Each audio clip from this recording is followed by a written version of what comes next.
On Veterans Day weekend, there's nothing surprising about a hero's welcome. Thanks for serving the country. But what may strike you on a day like this is that some children are so in tune with the sacrifices of war. They're keeping our country safe. Kids just like Cabe. And giving us freedom. Cabe is only reminded of the dad he's missing, James Ellis, a first-class petty officer, a father of 4.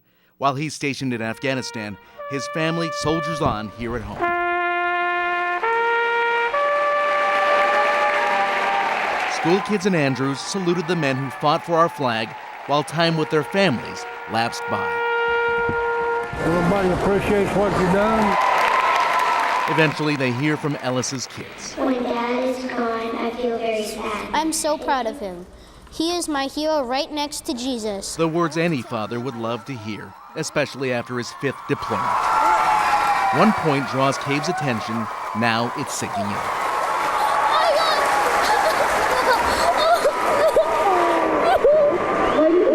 We heard one word. Cabe did not let go for 25 seconds, and that was just their first hug, embracing as if it were their last. James's wife might still be crying. It might take a couple days. It's the greatest feeling ever. I'll come see you. Here at Andrews High, he used to be a football hero. Welcome back. Thanks. But hero means something very different to him now. I will never, ever forget this moment. In the middle of the pep rally that brings America's team together. I mean, it's the greatest honor of my life to serve my country. All right. When you look at the motion, When it comes to kicking, the measure of success is simple. the perfect kick is one that goes through the uprights. Look at that. It just might be the most underappreciated play in football. You know, the athleticism, big thing is leg speed. The voice of experience. I can tell you whether it's going to be good, miss to the right or left. The new assistant coach just might help Irwin go the distance. Oh! He told me to get wider on my stance when I do field goals, and it improved it by at least 10, 15 yards. It would be easy to question whether he's even qualified. Now, that first step with the right foot was long. I cannot physically demonstrate to you what to do. Nice snap. That's crazy that he knows about kicking, but he is in a wheelchair. Move your foot in up here when you mark it off. Blevins has been there, Just trust me, son. but hasn't done that. I was born with cerebral palsy that primarily affects the left side of my body. That was all soccer. He's never kicked a ball before. Never played it down, but always in the game.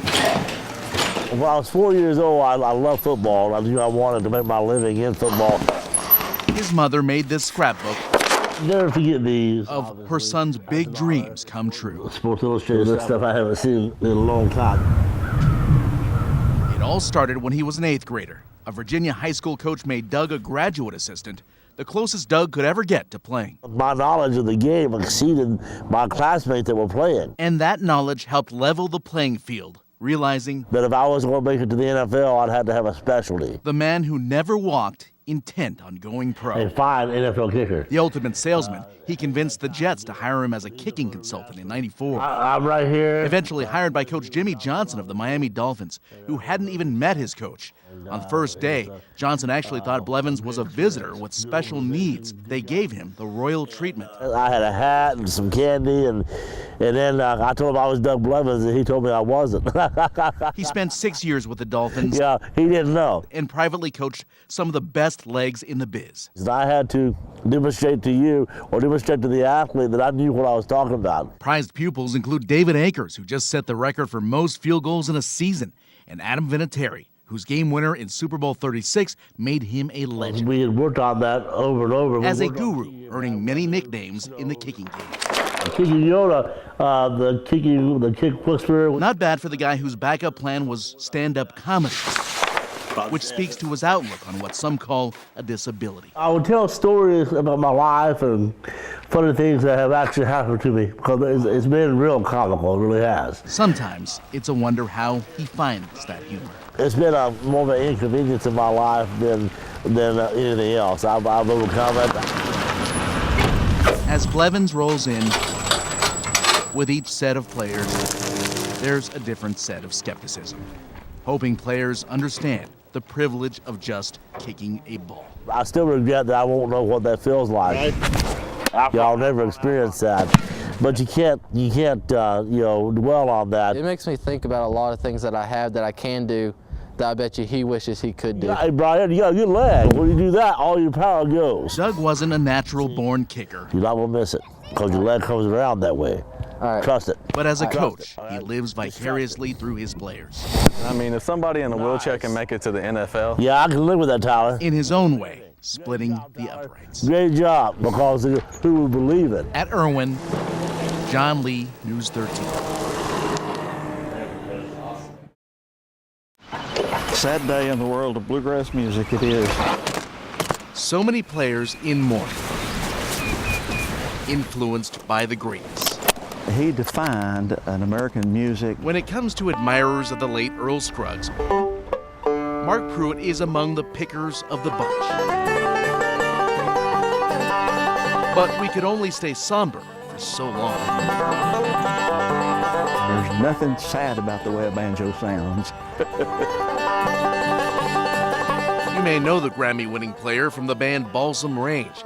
He first met the legend at Kenton Junior High when he was just 15, and he became a mentor over the years. Pruitt even visited Earl's house with bluegrass singer Jimmy Martin, together at the table. He said, "That's Earl Scruggs, right there, that's him." I said, "I know."